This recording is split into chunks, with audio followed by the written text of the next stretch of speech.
to the BizBlend podcast. Now, actually, before having this conversation, I was really thinking, and I have kind of, have been struggling with this, that for me, sometimes, life feels like a constant balancing act. When I look at some of, the stuff from the aviation world, the world of aviation, I kind of have these parallels, like staying sharp under pressure, then like in cockpit of an F-16, like a single decision which can actually change the outcome of a mission. And when we connect that to business, one misstep can alter the course of a company, listeners. But just try to imagine this. What happens when the precision of tactical aviation collides with the messy, unpredictable world of entrepreneurship? Well, listeners, today we are joined by Major Anthony A.B. Bourke. He is a decorated F 16 fighter pilot who carried lessons from thousands of hours in the skies into the boardroom. From flying homeland defense missions over New York City after 9/11 to scaling companies into the tens of millions to building a global training powerhouse. Anthony AB has lived at the intersection of performance and purpose. So, listeners, this conversation is more about just than strategy. It is about discipline, resilience, and also finding ways to lead with clarity, whether you are in the air or in your office, in the chamber. So, Anthony, welcome to the show. And Sana, thank you so much for having me. I'm honored to be here. I understand you're in beautiful Bangalore, India. I've had the pleasure of visiting your beautiful city. It is truly beautiful and working with a company there. So I have great admiration for your country and your city. And we also have in the U.S. Air Force very great admiration for the Indian Air Force. We've learned a lot from them, particularly as it relates oh, to how they deploy their MiG-29, which is a Soviet-made fighter, but that the yeah. Indians have really figured out how to deploy at a very high level. So, kudos to you and kudos to the Indian Air Force because they're really superstars. Oh wow! I really, really, I thank you so much, Anthony. That really means a lot. And I think when I look at Air Force, although I don't have the knowledge around the technicalities in there, but in popular culture, when we look at some of the movies in there, uh, or Top Gun and stuff like that, I think that really, really gives those. Feelings, those emotions of how, although it looks glamorous, but then deep down, it needs a lot of commitment, discipline, resilience, and the skill of making the most difficult decisions within just split of seconds. And that is something I think that is very, very difficult, but it is possible to hone. So yeah. It is. In fact, we have a expression that we use in the military, and that is that fighter pilots are made, not born. And I believe this also Mhm. applies to entrepreneurs or business people. Great business leaders are made, not born. And I say that because, certainly there are fighter pilots with some God-given abilities. They're smart, they're physically Yeah. gifted, they can see things in 3 dimensions, they can anticipate what's coming faster than others. But really, the way we get there, the way we get to a place where we're executing at truly a high level is because of training, because we train again and again and again. So when there is an actual conflict, it's second nature and we know how to react. And I think the same is true for business leaders that invest in um, training, invest in thought leadership, invest in psychology and people relations. Uh, they tend to be the ones who really thrive in the end. That is so well said. So well said, Anthony. And I 100% agree with that. Uh, And um, this brings me to, um, like business, it isn't a life or death in the same way, yet I think the stakes, they can feel just as high for entrepreneurs, who risk everything into it. And also on the flip side, did you find any lessons from aviation that didn't translate well to business, like where uncertainty, human emotions play a bigger role? So you made a point and asked a question. I want to support your point. You Mhm. know, people tell me all the time, "Well, of course you train as a fighter pilot, and of course you have we have a very important um, I'm going to call it a core belief in this idea of debrief that Mhm. no matter how hard we train, no matter how hard we work, no matter how good we are, no fighter pilot's ever flown the perfect mission. And I think it's Mhm. fair to say that no one in business ever is going to have the perfect day, the perfect week, the perfect month, the perfect customer interaction or event.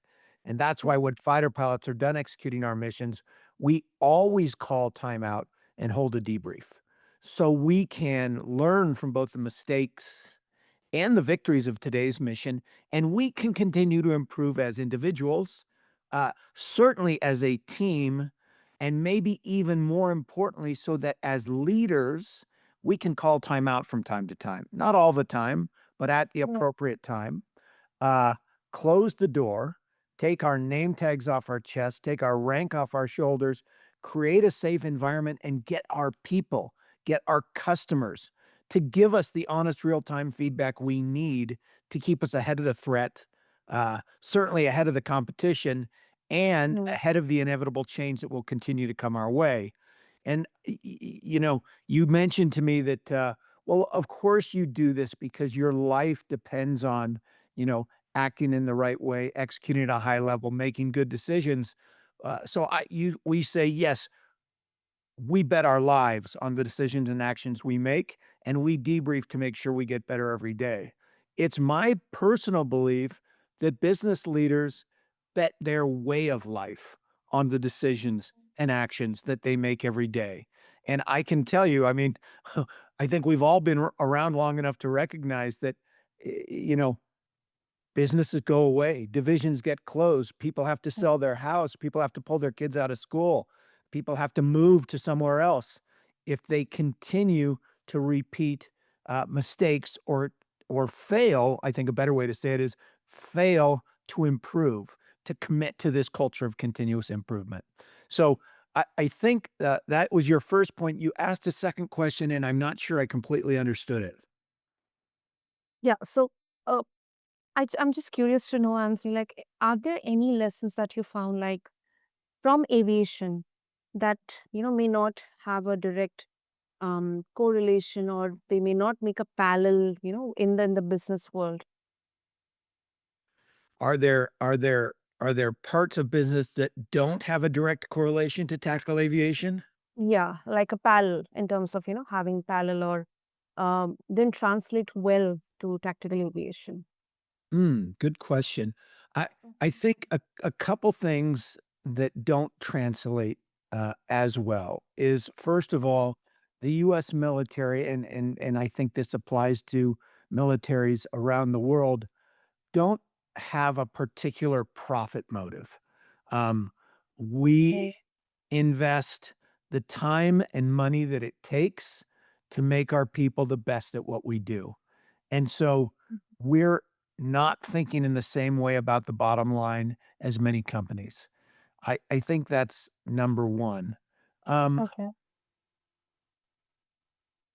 and that's probably the biggest one and one that people can use as an excuse, maybe not to, invest in training and not to develop systems for their people to help them execute at a higher level. I don't think personally that they're valid. I think if you do have a profit motive in your business, uh, you Mhm. know, training is an area where you should put a great deal of investment, Absolutely. uh, not just in training your people, but building a culture to get your team aligned and flying in formation so that they're executing at a high level. What I see so often in business is a bunch of really bright individuals all kind of doing their own thing, and not really flying in formation. And so, this is where I think the military model, can be very, very helpful. I I think you really brought up a very crucial aspect in there.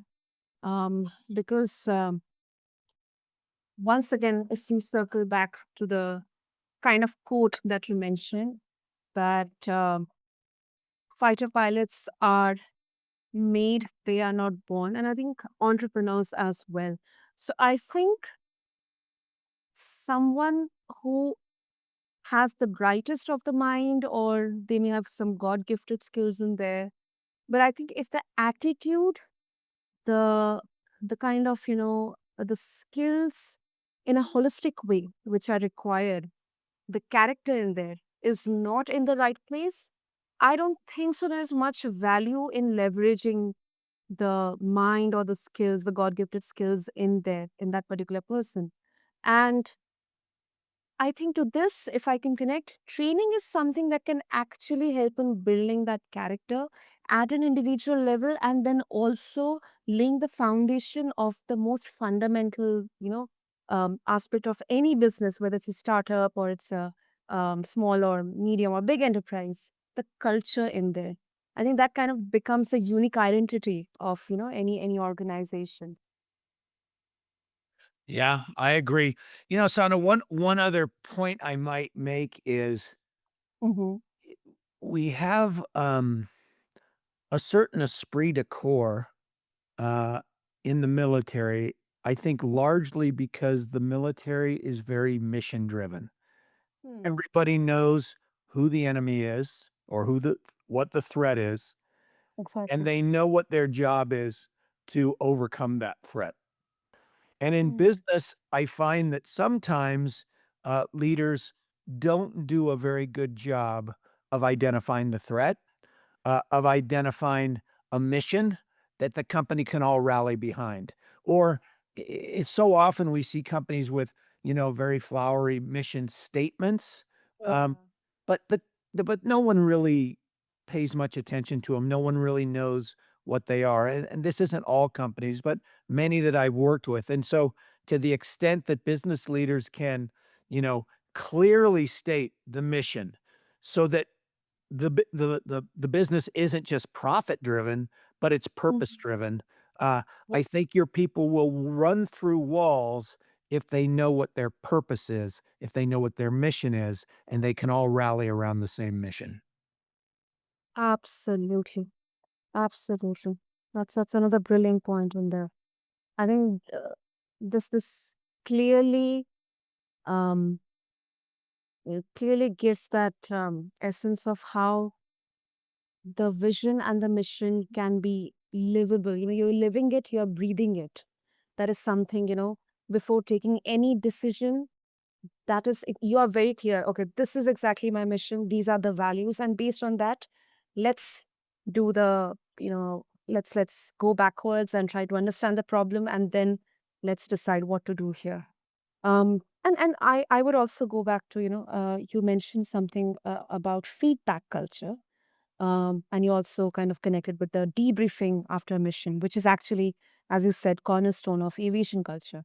um how can leaders, especially when it comes to startups, Anthony, um, founders, because they are putting everything at stake for the company, for the business, sometimes it kind of clouds your ability to see the problems or the loopholes in there.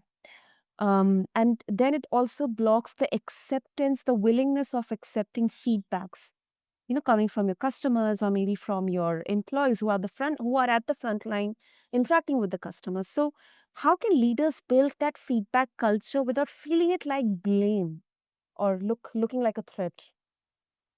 Yeah, it's really interesting. I mean, Sana, obviously, startup culture is a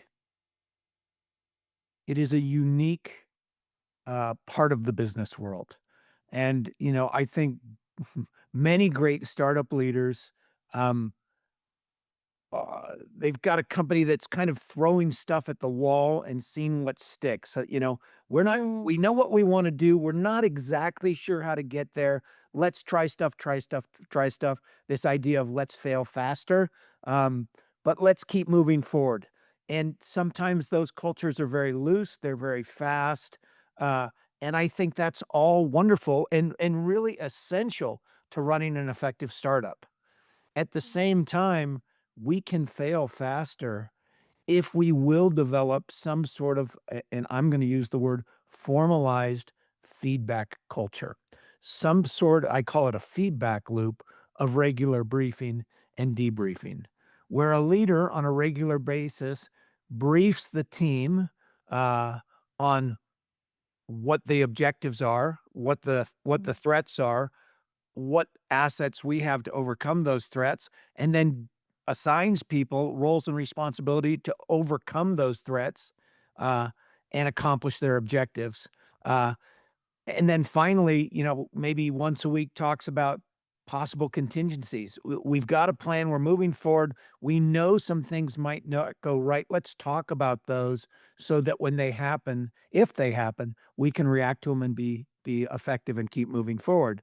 And then maybe once a week or once every 2 weeks or once a month, call timeout, and of course, these meetings are built into the company's schedule. They're built into the company's cadence. mm. But every Friday at 4 p.m., we get back together and we hold a debrief, and it only lasts 30 minutes, but we go back and we say, "We said we were gonna accomplish A, B, and C this week.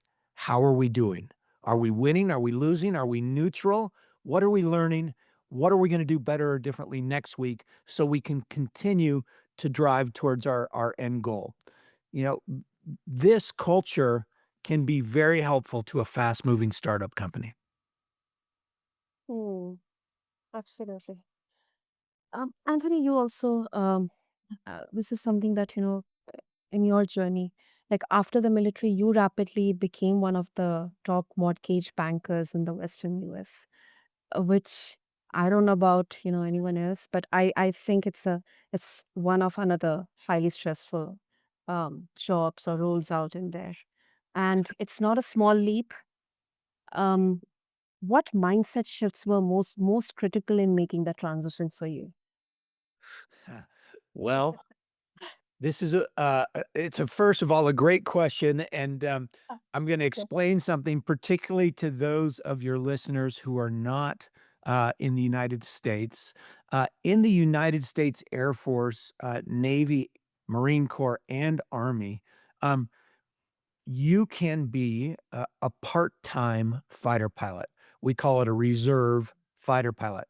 So, I spent 5 years flying on the active duty, and then I joined a reserve or quotations part-time F-16 squadron based in Fresno, California. Uh, and when you join a reserve F-16 squadron, you are certainly very warmly welcomed. But within about a week, your squadron commander takes you aside and says something to you like, "Hey, new guy or new gal, Oh, time to go find yourself a real job." And unlike most of my squadron oh mates my. who Okay. yeah, yeah. It's a little bit of a shocker, because you're only gonna fly you Yeah. don't live on the base, you're not there 5 days a week. You generally in a fighter squadron, reserve fighter squadron, you fly about 2 times a week. In my case, that was Wednesday evening, and Friday afternoon. But, most of my squadron mates pursued careers as United Airline pilots or Delta Airline pilots or American Airline pilots. Uh, I chose a different path, which was to pursue my other life passion of starting and building at least what I thought were great businesses. So you're right. The first thing I did was helped open the regional bank, a regional bank for a company called Weyerhaeuser Mortgage in the Central Valley of California. And, I did have great success. I became the top producing mortgage banker in the Western US. And you asked, Oh. well, how do you make that transition and was it difficult? I think and so the first the first way you make it is, for me at least, was, I'm gonna use the word fear because I had a wife and 3 young children, I had a mortgage, I had bills to pay, and, I got up very early every morning and went to work, and I worked late every night because I wanted to succeed, and in a large way, that was essentially applying the same principles I'd learned as a military officer and as a fighter pilot. Hard work, applying yourself, setting objectives, and then trying to accomplish them, not letting any roadblocks get in your way, work in business just like they do in the military. I also did something a little bit different than everybody else in the market at the time. At that time in the US market, and this is like 1992, there had been a huge wave of refinances. Interest rates had been falling for a number of years. And so all of the mortgage bankers in my market were basically they'd gotten a little complacent. In English, we say that they'd gotten fat, dumb, and happy. They basically sat in their office waiting for the phone to ring to have somebody call them up and say, "Hey, can you refinance my home loan?" And that paid them really well, and it was great. Uh, Mhm. since I didn't have those existing clients, I went out and, approached the, real estate agents in my community who were selling homes, and, these real estate agents were very happy to see me because most of their mortgage bankers had kind of forgotten about them. They didn't really need them anymore because their existing client base was refinancing, and so I was able to kinda capitalize on that, and as I did that, interest rates stopped falling. And s and so suddenly, people were still buying houses, but people were not doing refis. And so I just happened to put myself, in the right part of the market, won a number of very loyal realtors who were doing a lot of business, and that really launched my business and made me successful. So, in short, I kinda look at the market, I tried to find a niche where I could be successful, and then I put all my energy into it. Yeah. I think it would be an understatement to say that, you were there at the right place at the right time. I think it was more about strategy and kind of, having that differentiator in terms of the choice that you made. Um, Other fighter pilots going for airline pilots or other roles, but you actually kind of followed your passion as well. And then you actually followed uh, and created a niche in there to build your business, a successful business. I think this also kind of, covers some of the basics there in growing a successful business. So, yeah, that's very, very interesting, Anthony. Yeah, thank you. Ah, great. Okay. And before we wrap up, I just want to bring in a nuance in here. Now, whenever, and this is more towards Anthony, more towards the holistic, wellness perspective, because let's just admit that, sometimes entrepreneurship can be a very, very isolated journey. It will definitely require, I don't know, 1,000% of your commitment, which involves your health, your emotional, your mental health, your family. Um, because you need that discipline, that consistency in there. As you mentioned about your how you wake up early in the morning, how you work late. Um, I mean, that kind of would be maybe during these times translated as something boring because you are doing the same thing every day, but you are practicing with such dedication and observation in there. That is exactly building a precision in there. So I would like to bring in a bit of the health aspect in there. Um, do you believe that, when an entrepreneur or founder trying to grow a successful business, um, sometimes, they would hesitate to take pauses or maybe take some rest in there just to have a clarity of their mind or just to focus on their health in there. Do you think that these aspects should be completely ignored, or maybe they should take a side pushback, or take a they should be in the background while an entrepreneur is completely into the business, or maybe a balance can be created in there? Oh, man, it's such an important point. Son, I'm a very active person. I ski quite a bit, almost 100 days a winter. I live in Park City, Utah, which is a mountain town. I ride a mountain bike Oh, often. wow. Um, I'm very physically active. But what I've learned from, really great athletes is that you must as hard as you train, whether you're a professional athlete or a weekend warrior, as hard as you train, you must build recovery. You must build rest so that your body can, heal and recover and you can be fresh for your next race, your next game, whatever it is. And I think the same exact thing is true for the mind. We must find some way as business leaders to recover. Um, and I ran a fairly large sales team, about 20 men and women for a long period of time. And these were young, hard charging people. We had a business at that time where we'd figured out how to sell our product through the Home Depot, and we grew very dramatically from essentially zero revenue to $70 million over the course of 3 years, which basically meant we got 40 feet of space in every Home Depot west of Minneapolis, Minnesota, which was 420 stores, and my people, including me, were working, 24/7.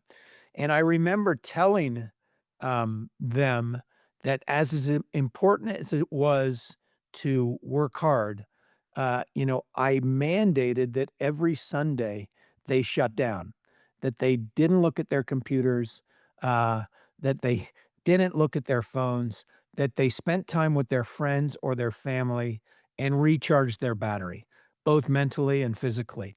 And, I think it's absolutely critical as research in this area has continued to develop. I am trying to do a daily meditation practice. It really is a 5 to 15-minute commitment, and again, it's a way to clear your mind, to refresh your sanity. Uh, Yeah. Otherwise, between the cell phone, the computer, social media, 24-hour news, we are constantly inundated with inputs, and our mind, doesn't really get quiet. And I think, Yeah. a quiet mind is what will really help you focus, particularly as a leader, on solving the puzzles you need to solve to be effective. So, I'm a huge believer in recovery. Wow. Super, super. And also, Anthony, if our listeners they would like to connect with you, um, what would be the best way? Well, there's a couple ways you can do that. One is just by visiting my website, which is MACH, the number 2, consulting, consulting.com. Uh, and you can also find me on LinkedIn. My name is Anthony, Anthony, and last name is Bourke, B as in Bravo, Ourke. And I will show up there, and that's another great way to find me. Superb. Listeners, I'll make sure to have all the details and all the links in the show notes for all of you. So just check out the show notes along with this episode on whichever platform you listen your podcast to.